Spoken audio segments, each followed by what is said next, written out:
प्रबुद्ध निर्णायक मंडल एवं उपस्थित बुद्धिजीवियों, हम हैं सक्षम, आओ मिल बैठ करें विचार, ताकि बंद हो भ्रष्टाचार भ्रष्टाचार भ्रष्टाचार। भ्रष्टाचार यानी भ्रष्ट आचार, व्यवहार और आचरण जो किसी भी व्यक्ति, समाज अथवा देश के लिए उतना ही घातक है जितना लकड़ी में लगी हुई दीमक। दीमक तो सिर्फ लकड़ी को, मगर भ्रष्टाचार पहले एक व्यक्ति को, फिर समाज और अंततः पूरे देश को अंदर ही अंदर खोखला कर देता है। इसलिए अगर देश को बचाना है तो भ्रष्टाचार को मिटाना होगा, यानी हमें सत्य निष्ठा से भ्रष्टाचार उन्मूलन के प्रति व्यक्तिगत और सामूहिक रूप से एकजुट होकर एक संकल्प लेना होगा कि भ्रष्टाचार रूपी रावण को साल में एक बार नहीं, हर लम्हा, हर पल, हर क्षण, हर घड़ी जलाना होगा और अपनी नैतिक और सामाजिक जिम्मेदारी निभाते हुए स्वच्छ भारत, सुंदर भारत, हमारा भारत, भ्रष्टाचार मुक्त भारत बनाना होगा। निर्णायक मंडल, वैसे मेरा मानना है कि रिश्वत लेने वाले से अधिक कसूरवार होता है रिश्वत देने वाला। इसलिए इंसान को रिश्वत ले लेनी चाहिए। जी हाँ, बिल्कुल ठीक सुना है आपने कि लोगों को रिश्वत ले लेनी चाहिए, पर मगर लेकिन किंतु और परंतु उससे पहले अपने कफन में एक जेब जरूर सिलवा लेनी चाहिए, वरना मरने के बाद रिश्वत की कमाई को अपने साथ लेकर जाओगे कैसे। दूसरी ओर रिश्वत लेते हुए पकड़े जाने पर, रिश्वत देकर अगर छूट भी गए तो दामन पर लगे दाग और माथे पर लगे कलंक से कैसे मुक्त हो पाओगे। जिंदगी जहन्नुम बन जाएगी, ना मर पाओगे ना जी ही पाओगे। इसलिए कहता हूं कि अपनी आत्मा को कभी मत बेचना और भ्रष्टाचार के आगे कभी घुटने मत टेकना। वैसे रिश्वत लेने वाला व्यक्ति पैसे कमाकर साधन तो जुटा लेता है, मगर पकड़े जाने के डर से स्वयं उनका इस्तेमाल नहीं कर पाता, तो फिर रिश्वत लेकर अपने पापों की गठरी भारी करने का औचित्य ही क्या है।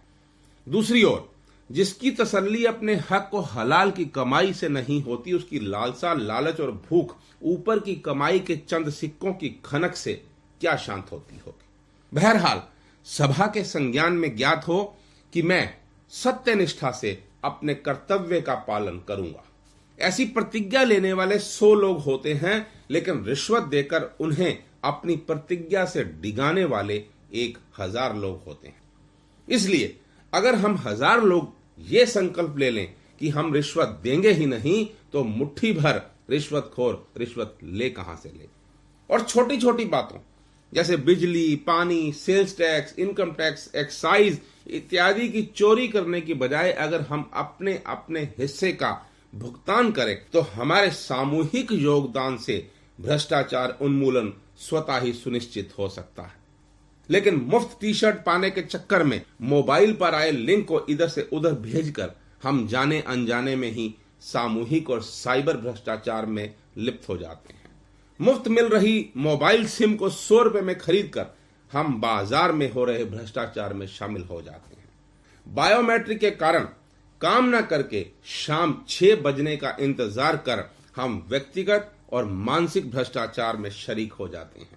सरकारी विभागों में हेल्प डेस्क की गैर मौजूदगी में हम दलालों की मंडी में पहुंचकर व्यवस्था से उपजे भ्रष्टाचार का हिस्सा बन जाते हैं।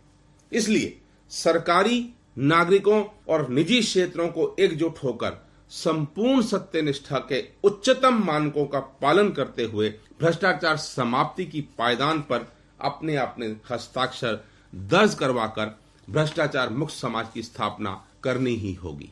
और भ्रष्टाचार रोकने के लिए सरकार को भी अपने कामकाज के तरीकों को सरल, स्पष्ट, सुविधाजनक और पारदर्शी बनाना होगा, क्योंकि मुश्किल नियम, कायदे, कानून और उल्टे सीधे प्रावधानों से भ्रष्टाचार का स्तर और कद बिल्कुल वैसे ही बढ़ता जाएगा जैसे 30-40 फुट के रावण का कद इस साल अंबाला के बरारा शहर में 210 फुट तक पहुंच गया है। बहरहाल अंतिम पंक्तियों से अपनी वाणी को विराम देते हुए कहता हूं कि खुद की खुद से लड़ाई में इंसान को जीतना होगा और रिश्वत को आज अभी इसी वक्त से ना कहना होगा, अभी इसी वक्त से ना कहना होगा, अभी इसी वक्त से ना कहना होगा। धन्यवाद। जय हिंद, जय भारत।